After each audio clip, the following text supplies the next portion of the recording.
समग्र धरती लोक में मौजूद अरबों जीव जंतुओं की प्रजाति में से केवल मानव ही एकमात्र प्रजाति है जिसने अनंतता को जाना है, और वो उस अनंतता का हर वो राज जानना चाहता है जो अभी उसके सोच और समझ के भी परे है। अलौकिक दुनियाओं में चमकते हुए वो सितारे जो खामोशी से ब्रह्मांड के अंधकार में जगमगा रहे हैं और अरबों प्रकाश वर्ष दूर मौजूद इस धरती को ये संदेशा दे रहे हैं कि तुम अकेले नहीं हो जो इस अनंत ब्रह्मांड में जीवन की सांस ले रहा है। अंधकार से भरी ये दुनिया जहाँ प्रकाश की कोई औकात नहीं है, क्योंकि हमारे इस ब्रह्मांड में अंधकार की शक्ति प्रकाश से सबसे शक्तिशाली मानी जाती है। हालांकि प्रकाश अंधकार की एकमात्र कमजोरी है, पर अंधकार वो है जो एकमात्र सत्य है और प्रकाश वो है जो बस कुछ क्षण का एक सफेद झूठ। यहाँ सितारे मौजूद हैं, अरबों प्रकार के शायद रंग मौजूद हैं, ऐसे ग्रह जो चमत्कार से भरे पड़े होंगे, और उन्हीं में से एक चमत्कार हम भी हैं। इस सदी के एक महान एस्ट्रोनॉमर ने कहा था कि कहीं ना कहीं कुछ अतुलनीय पहचाने जाने का इंतजार कर रहा है।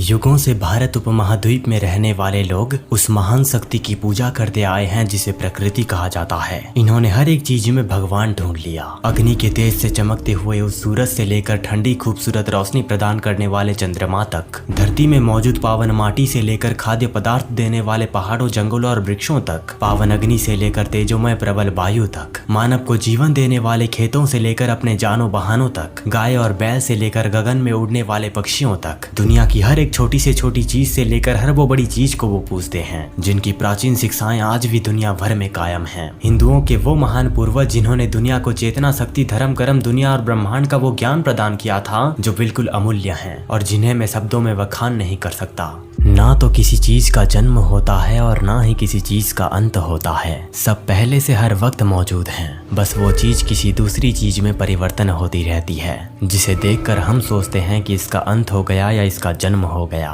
ब्रह्मांड असल में है क्या? कैसे बना ये अनंत लोक? क्या है ये अनंतता? आज विज्ञान नहीं, आज आप जानोगे दुनिया के सबसे पुरातन धर्म के पुरातन ग्रंथ में मौजूद वह गूढ़ ज्ञान जो ये बताती है कि ब्रह्मांड असल में है क्या, कैसे बना, और ऐसी कई चीजें जिससे आप अभी अनजान हो।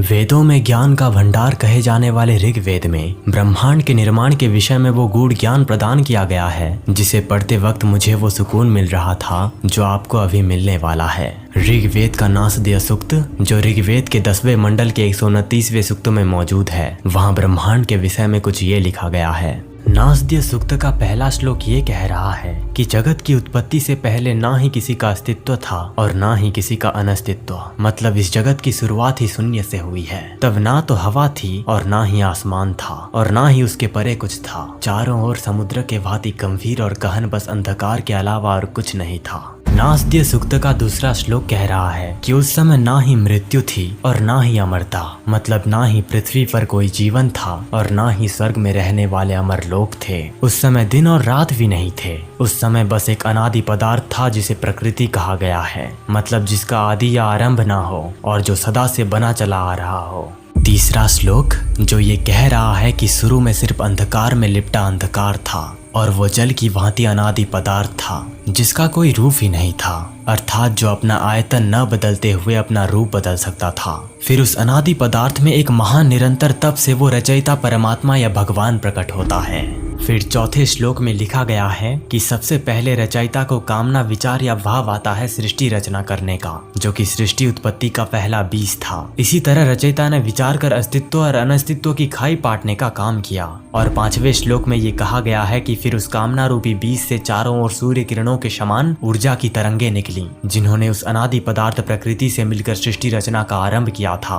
और इसी तरह छठे श्लोक में ये कहा गया है कि अभी वर्तमान में कौन पूरी तरह ठीक ठीक बता सकता है कि कब और कैसे इस विविध प्रकार की सृष्टि की उत्पत्ति और रचना हुई, क्योंकि विद्वान लोग तो खुद सृष्टि रचना के बाद आए। अतः वर्तमान समय में कोई ये दावा करके ठीक ठीक वर्णन नहीं कर सकता कि सृष्टि बनने से पूर्व क्या था और इसके बनने का कारण क्या था। और आखिरी और सातवें श्लोक में ये लिखा गया है कि सृष्टि रचना का स्रोत क्या है, कौन है इसका कर्ता धर्ता, सृष्टि का संचालक, अवलोकन करता ऊपर कहीं स्वर्ग में बैठा है। हे विद्वानों, उसको जानो, तुम नहीं जान सकते तो कौन जान सकता है। दोस्तों, दुनिया के हजारों ग्रंथ और किताबें सृष्टि रचना के विषय में अपने अनगिनत बातें कहते हैं, इसी प्रकार ऋग्वेद ने भी कही। हम उस चीज को जानने की बात कर रहे हैं जिसे हम कभी जान ही नहीं सकते। अगर आपको इस ब्रह्मांड से बात करनी है तो मैं हर बार कहता हूँ कि इसकी भाषा साइलेंस की भाषा है। आप खुद ही इससे पूछ सकते हैं कि आखिर है क्या, कैसे बना और क्यों बना। आपको गहरे स्तर पर वो चीजें अनुभव होंगी जिसको आपने कभी अनुभव ही नहीं किया होगा।